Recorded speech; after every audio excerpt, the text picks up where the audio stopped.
And we are live. Here we are. Hi. Hey, how are Hi. you? Hi, everybody. Welcome to Behind the Biz. I want to introduce you. Now, Gretchen, you don't say your name Gretchen, correct? Right. It's gray chin, like the color gray, and a chin. Yes. So it's Gretchen Evans, who is coming to us from Atlanta, Georgia. And she is a wig maker for theater, film, television, personal clients, teacher, all kinds of fun stuff. So you were very, one of the first people on my list to contact when I started looking at this, because I knew that you were teaching classes and you have this amazing resume, and all of the people that take classes from you and have worked with you are always very excited when your name comes up, which is, I think, such a testament to how delightful you are. So I didn't know that. That's so humbling. yeah, I had posted somewhere that I was doing an interview with you, and with Lauren Cecil. Oh, yeah. I worked with her at USF. Yeah, so she wound up taking, when I left CA at Cirque, she is like, and then my other wiggy left, she was coming in right before COVID hit. She was with Cirque at the shop. And so she started coming to the show, and I had posted about you, and she was like, oh my gosh. So that seems to be the reaction, which is so nice. Oh, right? So good. That makes me feel good. I know. Well, I wanted to chat with you about like how you got into this, because this is your full-time gig, really, which is amazing. And was it always something that you knew you wanted to do? I mean, does anybody set out and be like, I'm going to be a wig maker? Or I don't know if anybody does. I certainly didn't. Wigs kind of found me. I kind of started, like, I was always pretty artsy, like as a kid, I was always drawing. Like whenever we went out to a restaurant, I was like that kid drawing on the back of the menu. The crayons. I would just draw whatever. And as I got into high school, I really got into art. Like I was spending all my time in the art room. Whenever I had a free period, that's where I would be. And that's where I started to get into theater. We would, have the school production. And it wasn't anything fancy. Like I went to a very tiny school, and it was more about football than the arts. But it was still fun. And but at that point I was acting. Same. And yeah, so that's what I started out doing. And I originally, when I went to Westchester University, I started out acting, and then I got into costumes. And that's kind of where I started. For my first year, I was just doing costumes all the time. And I did a little bit of like hair and makeup.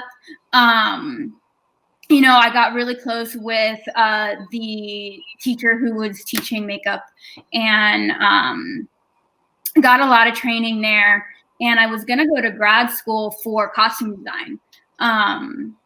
And I found out about the program at CCM. Yeah. And I was like, oh, I didn't know I could do these things. Like I didn't know there was such a thing as a degree in wig and makeup design. And so my thought was just to go into like special effects makeup, because I love that blood and guts and gore. And so like to be on like, CSI or a show like that where I could do like that sort of thing. Yeah. So that was then my plan. And then I had my first wig making class, and it just clicked. And I was like, okay, like this is why I'm here. This is what I'm supposed to be doing. And that kind of just became my passion from there. Like I still did makeup every once in a while. Just little things. Like there was a photographer in Ohio that I worked with, like doing hair and makeup for his photo shoots and stuff like that. But it really became a focus on wigs. Especially after I graduated, it all became about wigs. Well, now you can make the wigs for the silicone dummies and CSI that are Exactly. being cut open. Yes. And I have, like, there's a really great special effects shop here in Atlanta called Blue Whale Studios. And I've done some wig work for them, which has been really cool. So that's awesome. Yeah. It's so weird how similar our track is. I did not fully realize that until we were just talking. That's very, because I think that you don't realize growing up that this is an option as a career or a lifestyle, or you think it's only even as a makeup artist, it's only doing celebrities or only doing their hair. And most of the time when you're good like you are, you don't realize people have wigs on because that's your job, which is the whole point of this behind the biz, because so many people don't even know that they're seeing the art that is created for them by the wig people, the makeup people, the costumes. And do you find that your background in costumes and makeup inform you when you're making wigs or styling them, as far as for people maybe watching that don't understand that correlation? If someone hires you, like, let's talk about Shakespeare Festival, because you worked for Utah Shakespeare Festival for, you said 4 summers? Yes, 4 summers. And so during that time, I mean, did you find that having that kind of background helped you design the hair and makeup? I mean, I think that having, yes, but more so just a general like background in theater was super helpful. You know, like when you get like an undergraduate degree in theater, like it's every part of theater. You know, even though like you're concentrating on one thing, like you still have to take the lighting classes, you still have to take the set classes. And to be able to understand the like how the lighting affects the hair, how the lighting bouncing off the color of the costume affects the way, you know, it bounces onto the face, and, you know, kind of knowing that it's all a collaboration. You know, it's not just you working by yourself doing what you want to do.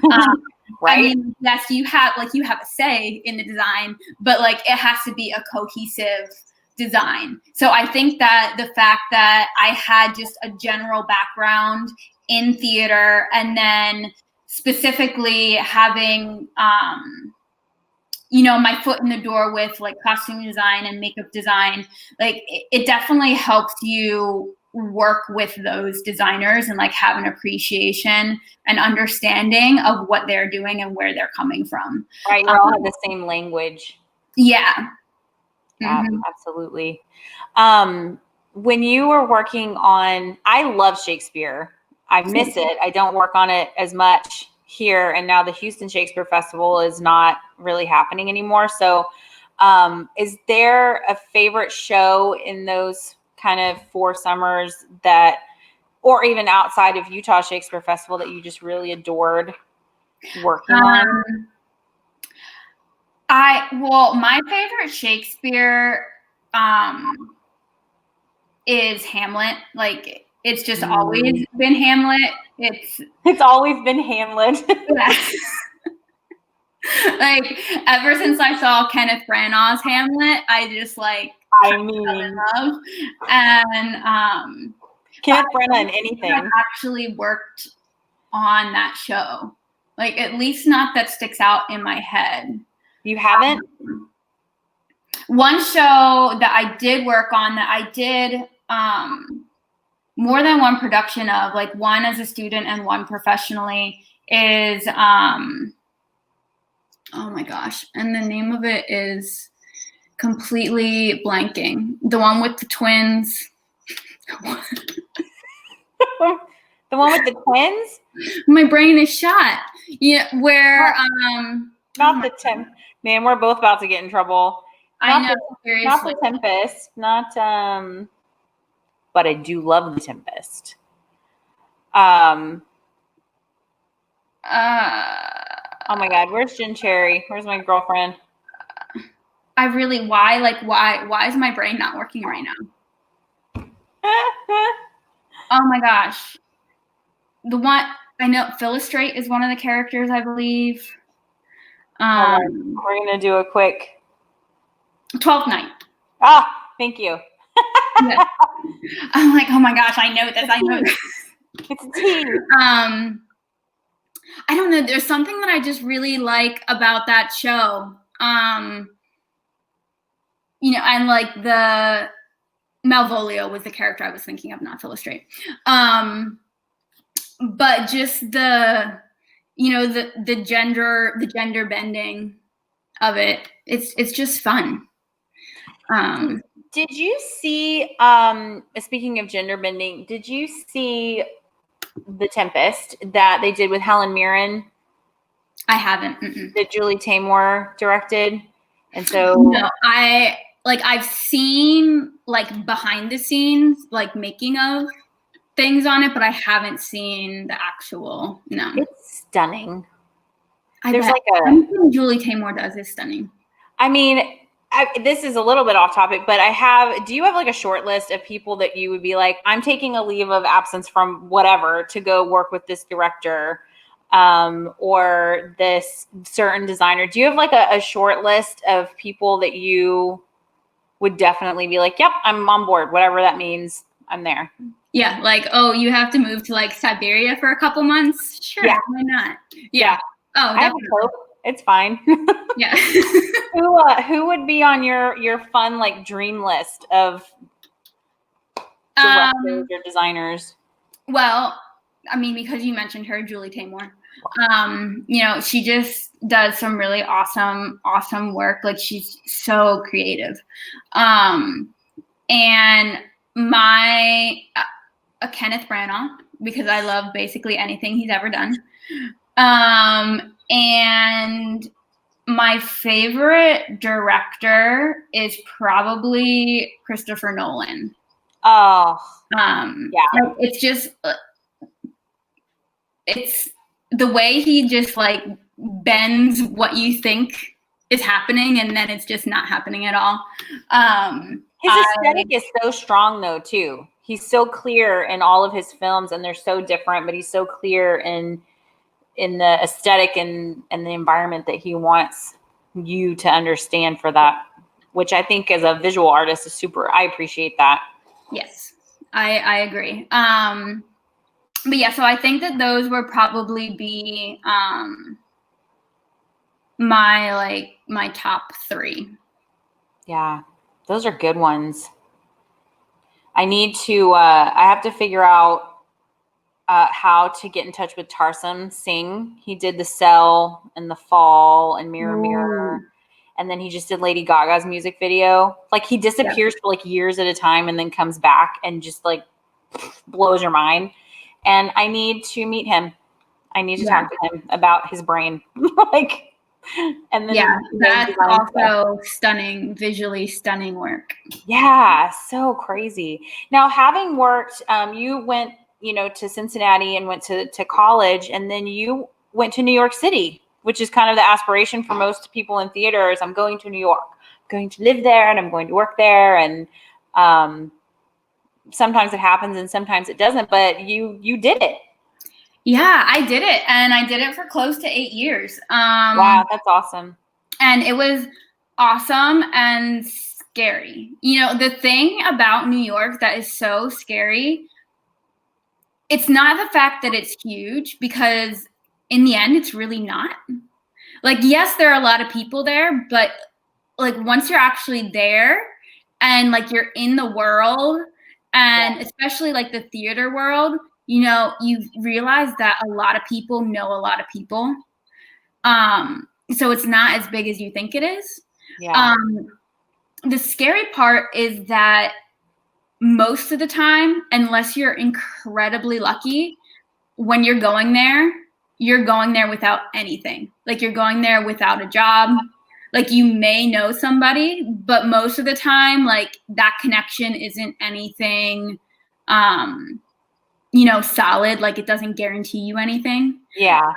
So you're just going there and hoping that you find work in what you want to do, and kind of get your foot in the door.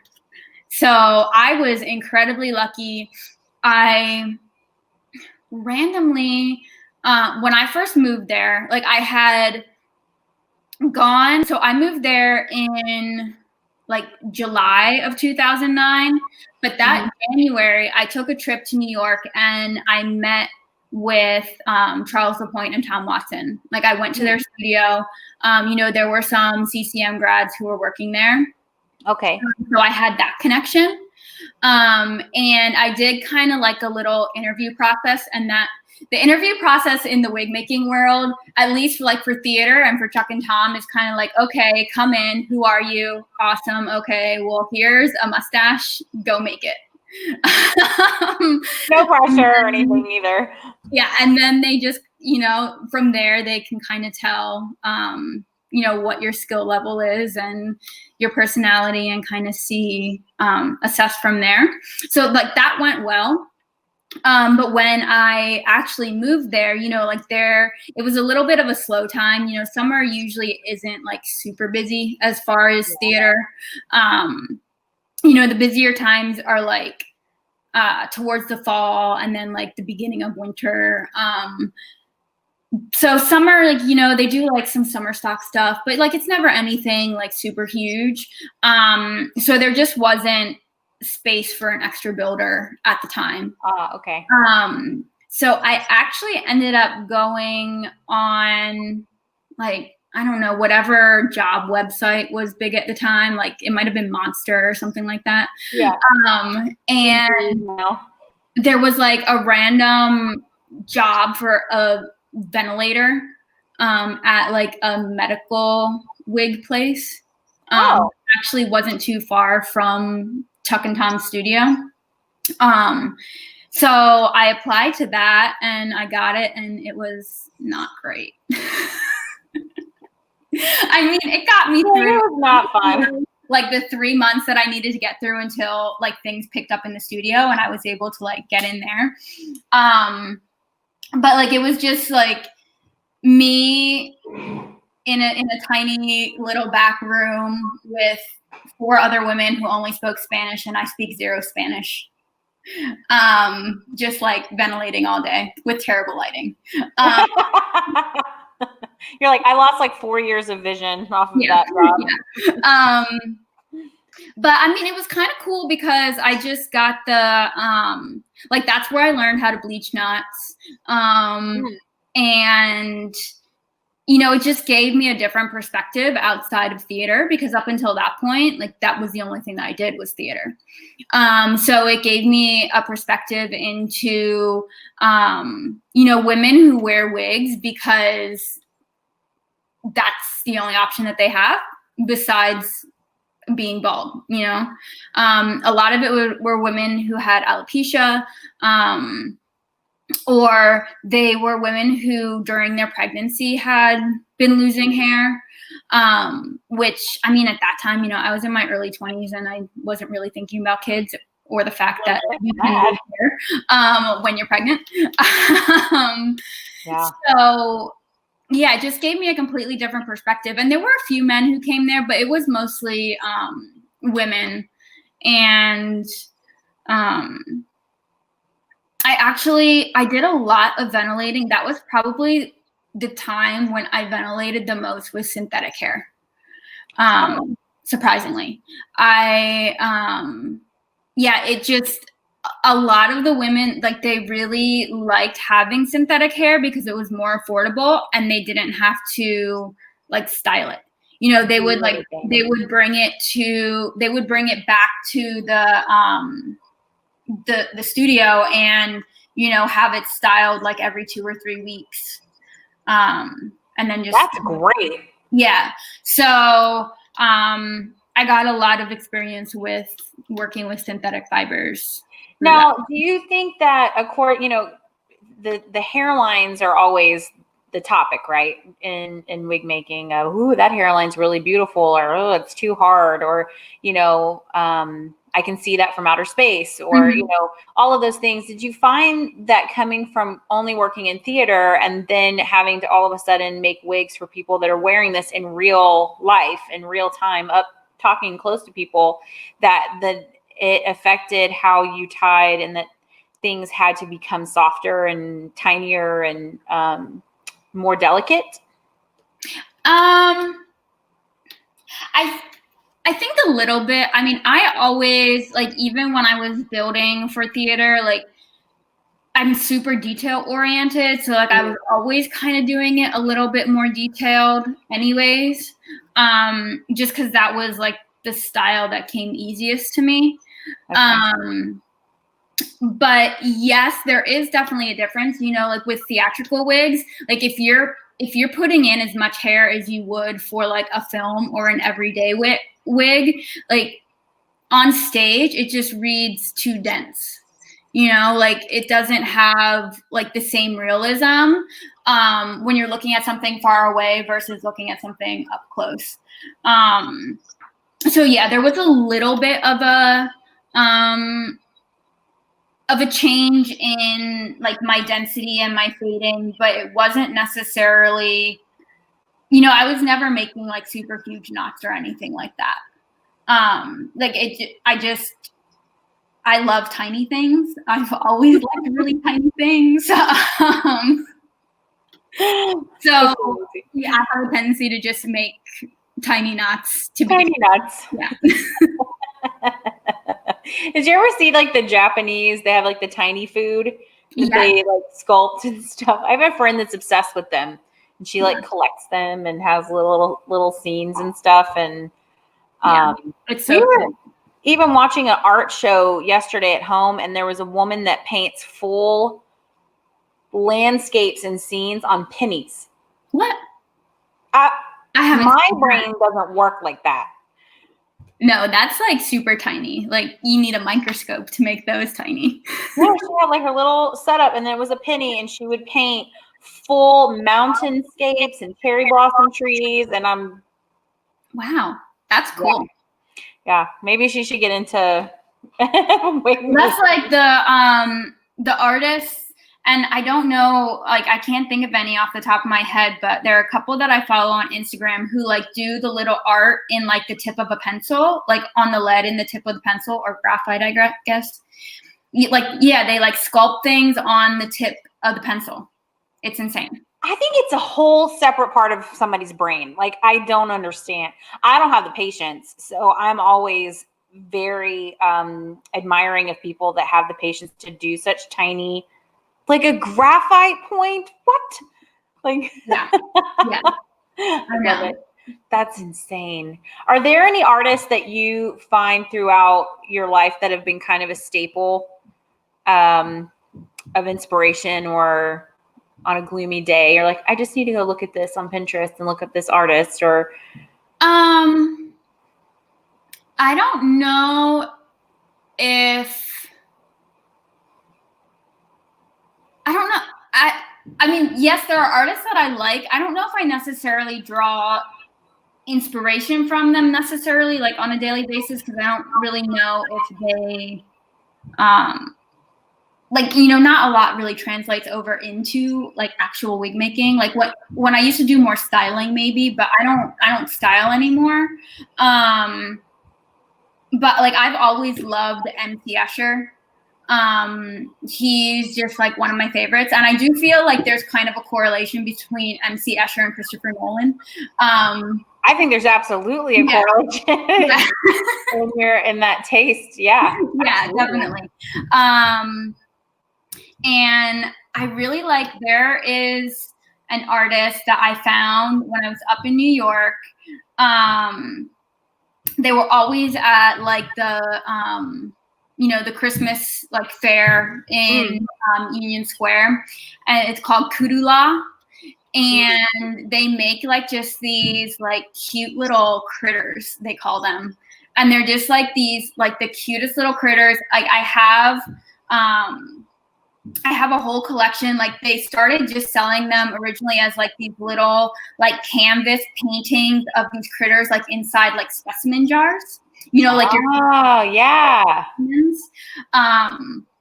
like I have those that I have hanging in the kids' bathroom, and they're just adorable. And then I have some bigger ones that they've done. I haven't bought any since I moved down here, but it's just they're so cute. Like I can't look at them and not be happy. Yeah. And I guess that's what I mean. Like, is there certain artists that when you see them that you're just like, this affects my mood today. I like this. And, Usher, it kind of makes sense too that you would like him, especially with your detail work, because again, his stuff is so detail oriented on the line work. And I mean, that's just, again, so far. I like big giant bursts of color and, impressionism and the things that are a bit messier. While I have such admiration for those types of art forms. But who is your kind of, Kelsey and I go back and forth on this. Kelsey, for those of you that don't know, is my bestie and cohort starter of the school, who's still at CA. But I used to, when I would work on stuff, I would listen to soundtracks, and I love classical music, but I would listen to soundtracks because if I was working on my thesis, I would hear them speaking if I listened to regular music, and I would type it, you're subconsciously. So, but it used to drive her crazy. But now that she's getting older, she's like, oh, I really like listening to Lord of the Rings while I was working on this project the other day, and because she could zone out. Are there certain go-to movies or music that you listen to when you get in the zone and you're making wigs? Like you just put on, you've seen them a million times, so you don't even have to watch them. You just listen to them. Yeah. And like whenever I have to get like a project done and I'm like, I know that like I need to sit down and focus. And I mean, it's slightly embarrassing. My husband makes fun of me for it all the time. Is I am obsessed with the show Bones. Obsessed. The TV show? Yes.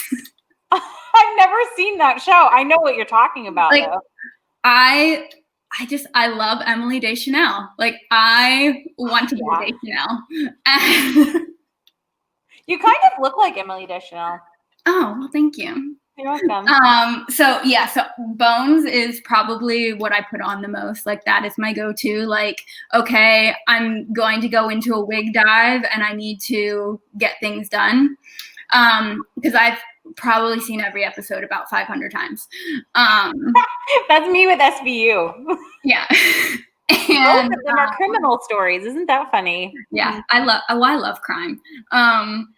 But yeah, that's my thing. And I like it because like, I know like it helps me time things, like, so like, I know that each episode is like about 50 minutes. So like, I can like say, okay, I need to get this done by the end of this episode. And because I've seen the episode so many times, like I kind of know like where I am in the episode, like time wise. I love it.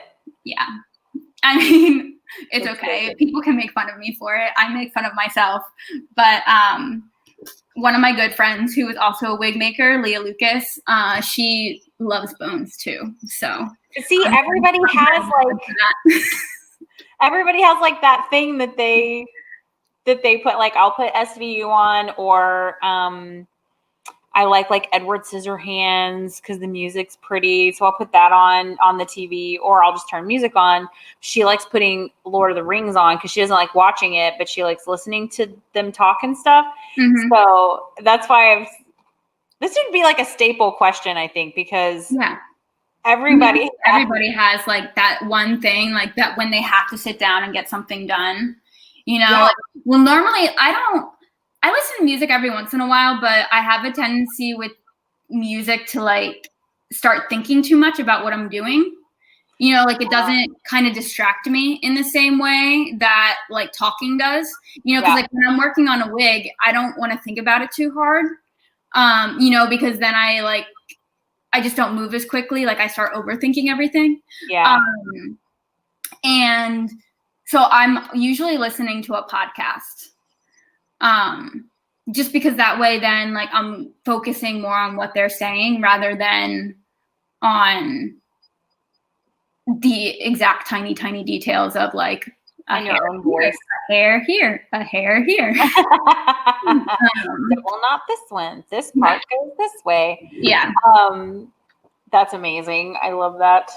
Outside of the Shakespeare stuff, are there any other like fun projects that you have really, really enjoyed working on? Like I saw you had posted with Patricia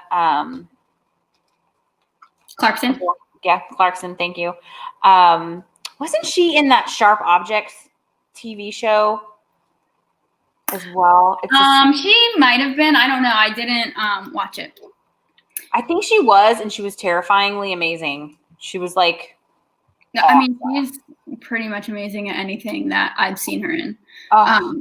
But yeah, I saw you post that, and so I thought, oh, I wonder what other projects that you've done either on stage or otherwise that you're like, that was super fun. I liked doing that one. That was great. I mean, I've liked a lot of projects. Because you were really involved in Motown. Yeah, I feel like, I mean, Motown was part of my life for so long, just because it was such a beast of a show, that, you know, like every night there were like 150 wigs on stage. So like once you like put in swings and stuff like that, you know, like the show had like 300 wigs that were built for it. I mean, I don't know the exact number now, because I kind of like, you know, like once it didn't have to be in my brain anymore, it like immediately went out. But you know, the reason that show will always be like, it's part of me is one, because I worked on it for so long. You know, like we did Broadway and we did the first national tour and we did London, and then we did the like second tour when it went out. So it was just like a lot of different productions, and that was the one show with Chuck. Like most of the time I was in the studio, you know, it was my job. Like when he and his associate were like off teching a show, I would be the one like holding down the fort, making sure like, continuity was good. You know, there was always someone there to help out and get things done, you know, while they weren't able to be there. But that show was the one show where I was consistently like going out with it. So, you know, it's always fun like sitting in a theater with Chuck. He's just hilarious.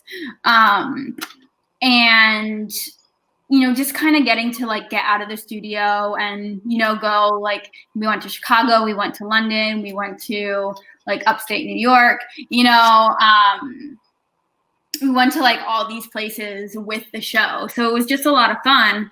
And it's also where I met my husband. Yeah. So my husband was in the cast of the first national tour. Oh, that's nice. I didn't realize that that's where y'all met. So that is where we met. And I was pregnant with my son when I went over to London for Motown London. So yeah, my son was like a little Motown baby. Like he was coming through the cast and everything. And yeah, it was a nice time. And you know, so I just have a lot of good memories with it. And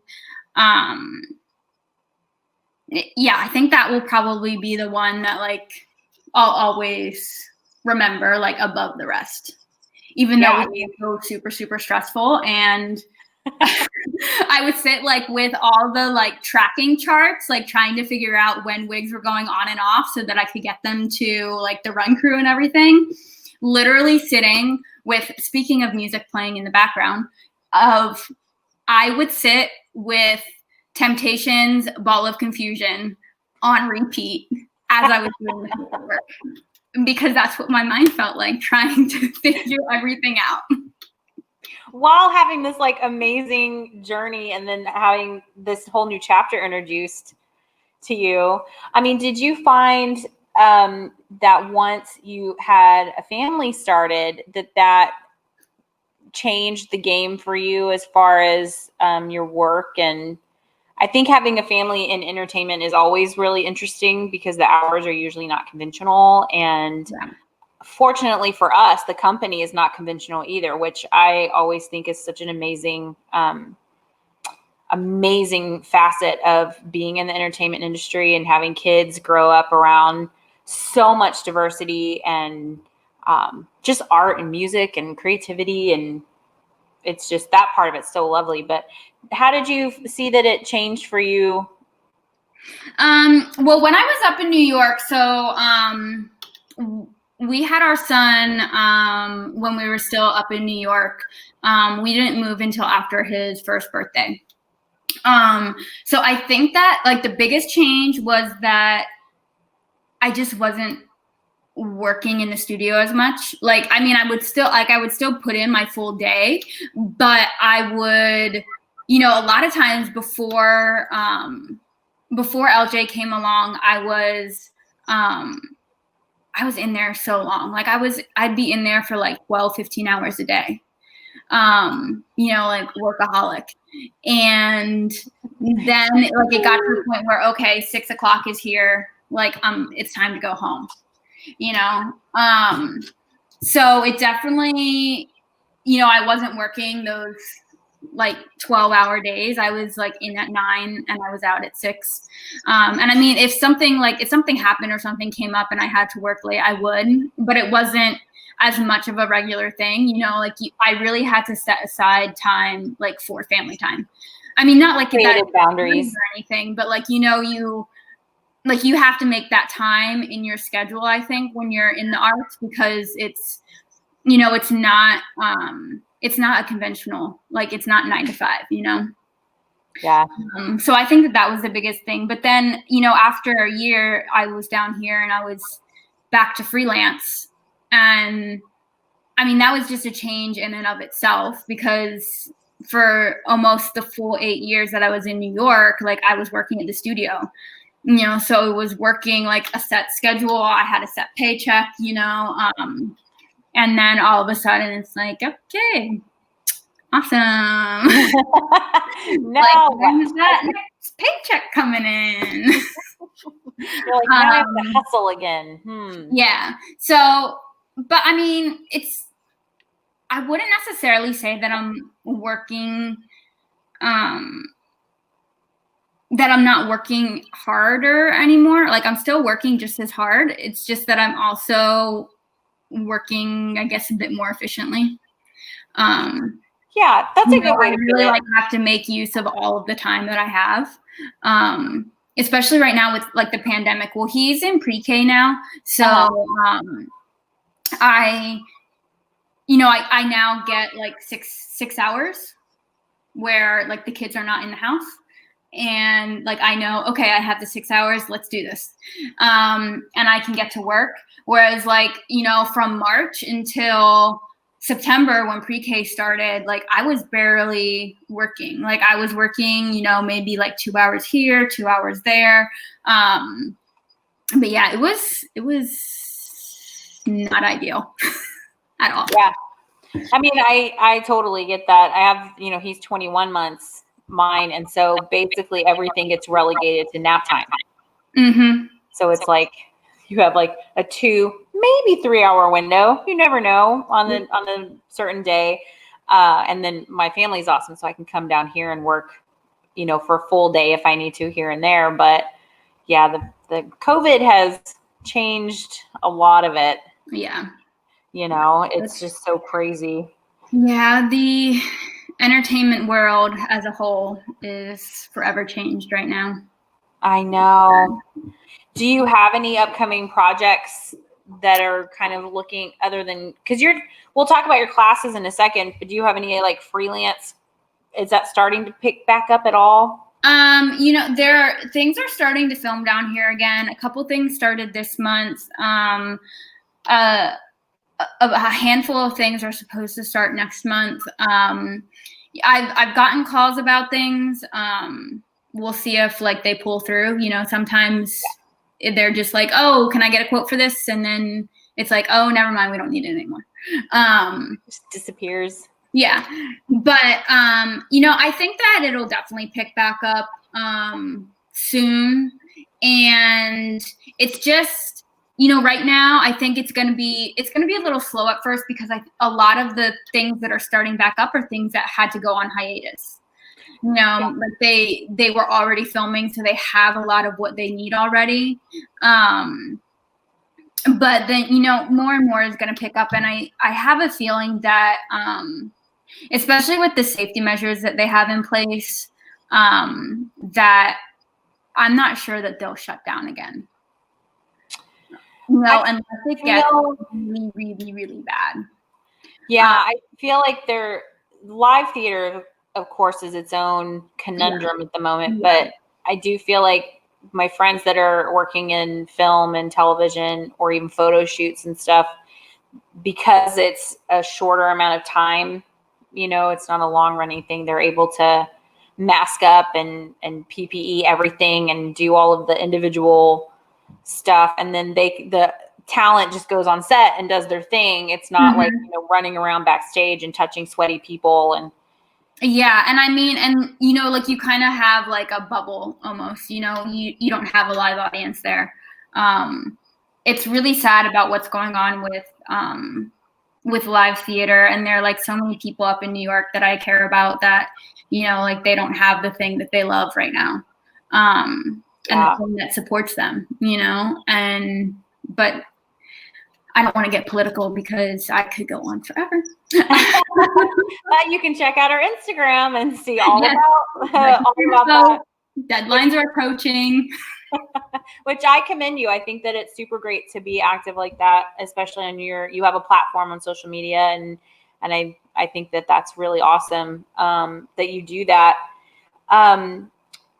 One of the reasons I had told you before I wanted to do this is because as a collective industry, if things are a bit down and melancholy somewhat because people do love what they do so much and they're not able to do it right now. And so that's why I thought, let's talk to people about like what gets them up every day and keeps them going and, to find some hope in there. Yeah, I think that's awesome. Because I think it's there, art will always be around. It's been there since the beginning, before writing. So I think that it will continue. I wanted to ask you some kind of fun questions because everybody, yes, we want to talk about work and stuff, but also we're human beings that like things. So I wanted to see what some of your favorites were. Awesome. There's a category of desserts that I call breakup food where, you know what I mean? Like we're talking that it's all the calories, it's all the things, and it doesn't matter because it's breakup food. What would be like something? Are you like a sweet tooth? Are you a salty tooth? What's your favorite kind of dessert? I do have a sweet tooth. My issue is that I can't have gluten. Oh. It gives me migraines. So I because of that, I kind of became like a huge potato chip person. But I do honestly, if I had a breakup right now, which dear God, please no, it would probably be salt and vinegar potato chips, the kettle cooked kind. Oh yeah, kettle. And Sour Patch Kids. I think we might be the same person. I'm not totally sure. The Sour Patch Kids go with me no matter what. Even if I'm on a diet or whatever, but if I'm we're doing a road trip, they're going. Yeah. And they're vegan. I was vegetarian for a while, and those are vegan snacks. Oh, interesting. I didn't know that. But yeah, that's probably Sour Patch Kids. If I have to pull an all-nighter, and by all-nighter right now, that probably means working till 1 o'clock because, getting old. Yeah. That's something that I have to have. I have to have the Sour Patch Kids or else I won't make it. But do you like the blue ones? My favorite are actually the yellow ones. Really? Yeah. I like the orange. The blue ones, I have a love-hate relationship with them. Some days I'm yeah, I will eat you. And then other days I'm I will save you. I will save you for my friend. It's like the banana runts. Oh yeah, I'm not a huge fan of banana runts. And they're gonna crack your teeth open is the other part. That too. If you could, like, say money was no object and you could live anywhere in the world with your family, what is a place that you would love to live and think you would thrive there? Oh my gosh. I don't know. So go visit for like 6 months and get a break from life. I mean, like my mom's side of the family is from Germany, so I was over there twice as a kid. That's why my name is pronounced Gretchen and not Gretchen. It's a German pronunciation. But so I would probably, I don't know if I would necessarily like move there forever, but like I definitely like that's one place that I want to go back to. And I just always like the idea of like the Netherlands. Like there's something that seems like so just peaceful and quiet. You're drawn to that. Yeah. So yeah, and also I just like, you know, the style of everything. There's just something so calming about it, you know, like neutral colors and cute little things. And they also have a lot of detailed artwork, which is very interesting. We're learning all kinds of detailed things about you. If you were not doing wigs, what do you think that you would be doing? Being a true crime detective? You know, I don't know if I would actually be doing true crime. I'm not very like science minded. My brother is very science minded. He has a PhD, and does like chemical biology. Oh man. You know, and my mom's a nurse, but like I don't really have that like science in me. I kind of take after my mom's parents. Like my grandfather like was a carpenter, and he did like kitchen designs for Sears. Oh, cool. My like grandmother did like was a seamstress. So I kind of have like that aspect. Like, so if I wasn't doing wigs, I would probably do some sort of other design. Probably maybe like interior design, or something like that. Like when I was in undergrad, like I really liked the drafting class that I had to take. Oh, interesting. Yeah. So but again, that's just like detail stuff, you know, like drawing tiny lines on tiny graph paper with tiny instruments. This is where we differ. We're very much the same, and then we just break right off of that part. We're not clones. What? That way we know we're not clones. Yeah. But like my mom's a nurse. It's just kind of funny. I didn't realize. I'm telling you, I think if we lived closer, we would be having coffee because. Oh yeah, I agree. 100. Yeah. That would be super fun. I need to get to Atlanta. I've never been there. Have I been to Houston? No. Well, I might have been while Lenore's was on tour. I know I went somewhere in Texas, but I don't remember if it was Austin or Houston. I can't remember. Houston's great. Growing up here, you know, it's outside the loop, but there's a huge amount of culture here, especially what's called inside the loop and museum district, and where Westheimer area is, and Herman Park and the zoo and big giant oaks and stuff. But the museums are really, really quite lovely. I can't wait for Aiden, my little one, to be older and just be like, and now we're going to go to the museum and stare at art, because that's what mommy does. I like it a lot. So yeah, I've been to the zoo. But, you know, is there any time period that you identify with more or really love a lot, especially when you're designing, you get excited about? I really like the 20s. You know, like sort of my body type is kind of like, you know, that like boyish boyish, slim, like straight cut. So those dresses would look amazing on you. Yeah, so like I feel like I could be a flapper, and like I've always liked short hair. Like I definitely feel like, you know, I would be at one of those speakeasies, like Like what prohibition? yeah. So yeah, I've just always been drawn to the 20s, and actually the going back to 12th Night, the production that I did at Westchester of that show, what we had it set in the 20s.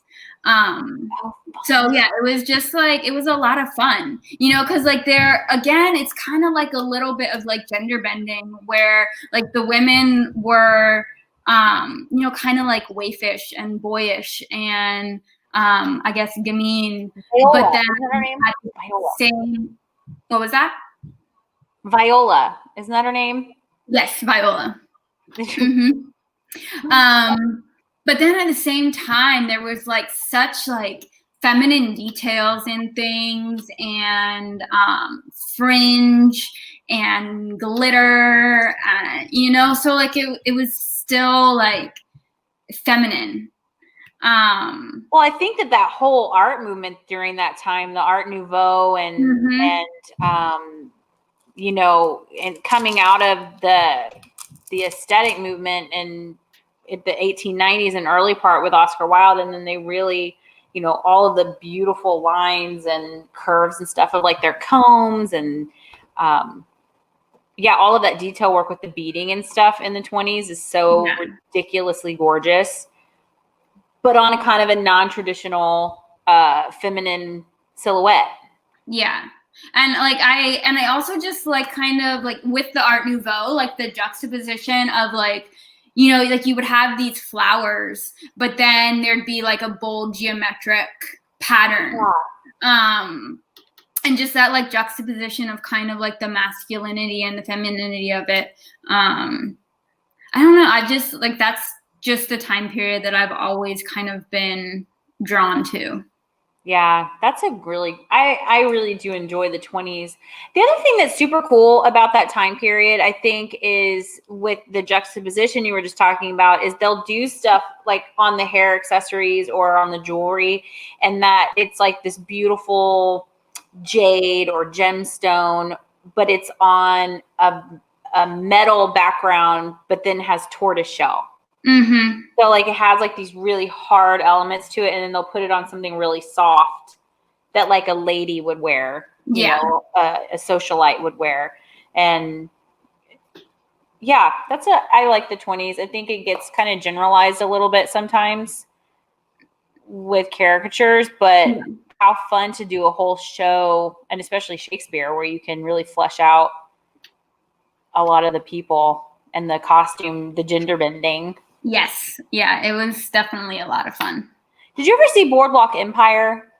I never saw the whole series, but I've seen a couple of the episodes. Man, that show was beautiful. And as the seasons went on, the men's suits in particular, I was like dying over the men's suits as the seasons went on, and the women too. And they had like so much gorgeous makeup, and they stayed really true to the time period. But the fabrics, you just wanted to like touch them off the screen. It's so good. So tell me a little bit. We're almost done here, but I wanted to talk to you. You have classes coming up because you're doing online wig making, closure classes, ventilating classes. Yeah. So I have a lace closure workshop that starts on October 5th. There's only one spot left. And it's basically everything start to finish to make a closure. So like we're going to go over knotting. We're going to go over like creating a pattern, making that into your base, you know, different knotting directions. We're also going to be talking about like how to repair existing closures. The whole reason that I'm starting this class is because there's a huge shortage. And I've had several stylists contact me and say, oh, you know, there's this shortage, like, you know, can you teach this? Because we're not sure like what to do. But the reason that there's a shortage is because of the pandemic. North Korea has closed down completely, and there's no knowing like when they're going to open up again. And the crazy thing is that we think everything's done in China, but China actually sends most of their ventilating work over to North Korea because it's even cheaper to be done over there. So even though China can like do the ventilating, like they're so far behind because they're not usually the ones doing it. That there's a huge delay in anything that could get out. Plus, there's going to be an increase in price because it's more expensive for China to do all that production on their own. So I just wanted people to know that like there's another opportunity, an opportunity to kind of get away from China, get away from North Korea, and do things in America, and maybe kind of get away a little bit from like a throwaway culture that we have a tendency to have, where we get the things repaired, where, instead of maybe like changing a hairstyle like a couple times a year, maybe we just have like 2 hairstyles that we kind of like flip flop between, or, just kind of investing a little bit more in something that is made in your community, that you can then have repaired. I always think about my boots. Like I always buy nice boots and then just like take them to a cobbler to get them fixed, like rather than going to buy a new pair. Right. So I just think that it would be an interesting shift. And I think that with everything going on with like the pandemic and just kind of the craziness in the country right now, that it would be kind of cool, like if we were able to, really like support our communities and, build up that like an artisanal, like back in the day, like not the bad days, but just where like there were a lot more artists and like you would go to specific artists to get, certain things done. Like you knew who made your shoes and you knew who made your hair. And I think it gives a sense of ownership to people if they can either have something custom made for them that they then invest in, and then that line begins. And so there's this like ownership in, I have this wonderful thing, or I made this wonderful thing, and then look at all of these other people that help support this wonderful thing that I've made, and I look how I want to look, kind of like with the boots. I've invested this money and have good leather and or pleather or whatever, but I think that's really, really admirable angle to come at it from, instead of just, I'm going to just want people to know how to make this. There's like a really great reason why. Yeah. That I don't think people know. Yeah. And the thing about it is like, I mean, I'm a wig maker. I could easily just be like, oh yeah, hire me to make your closures. But that's not the angle that I want to come from. I want to empower people to be able to like start their own thing, like within their own community, and just feel like they have the power to like take control of the situation that could affect their life. Like if the choice is either going to be pay more for a closure or don't wear closures anymore. And for people that are just joining us that don't know, can you tell them like what the difference between like a closure and a wig is? Like so the closure is basically just like the like U-shaped parting area. And a lot of times like it can be implemented in different ways. So it either can be like part of a sew-in, or it can be like where you actually are like sewing the wefts to like a wig base and then putting that into the top of it, and which is what a lot of wigs are. Just gives a more realistic look than having it the weft going all the way to the part area, and especially like for women who may not have like the hair to do their own hair in the part. It's just another option for them. That's awesome. Yeah, there's so much. I feel like now in the wig world, there's so much that doesn't change. But then I feel like in the last maybe like 15 years or so, with things becoming more manufactured, and you can just buy them online. The verbiage has gotten, there's a lot of it, and so it's a little overwhelming for people when they want to go in. And I just there's so much that's just like verbiage and advertising, and it's a lot to kind of get through. Yeah. Well, they can, let me put your little, you can go here and definitely follow Gretchen on Instagram. She has some awesome content. And then you can always go here to imakewigs.com. And hopefully you can either come down here and visit, or I can come there. And I think I'm going to take one of your classes maybe later in the fall. It's always good to, like figure out a different way to do something, you know, because like, you know, I've been making fronts and things like that, but there might be different tips and tricks that you're like, oh, well, that just made that way easier on myself, you know? So I feel like even if there's more experienced wig makers out there, these kind of classes and stuff are really good refreshers. Or, you know, like this one you said is more for beginners, but they can always message you if they want to kind of up their skills a little bit or refresh on something, but maybe not start from scratch. Yeah, well, I'm working on like a more advanced one where, you know, for people who already know how to not already have like an idea about like different directions, but, you know, just kind of need a little bit more focus. So I'm working on getting that together. Hopefully end of October, that class will be together. That's awesome. Yeah. Well, thank you so much for coming on today. And I hope that, you know, whoever's out there watching enjoyed it. And if you have any questions or anything, you can always message me and I'll forward them on, or just message her directly on Instagram. And that everybody stays safe, and you and your family, you know, get through this, and we'll see more beautiful work from you in the future. I'm excited about it. Thank you, Megan. This has been awesome. Thank you so much for having me. You're welcome. Also, I like your glasses. I know they're new. Thank you. Actually, I've had these for like a year. It's just that I, you know, now you have to wear them. I'm waiting for I have them, and I'm just waiting for them to say like all the time. So I feel you, but they're super cute. So thank you so much. Rock them. All right. Bye, everybody. Bye, guys. Thanks again. Have a good one.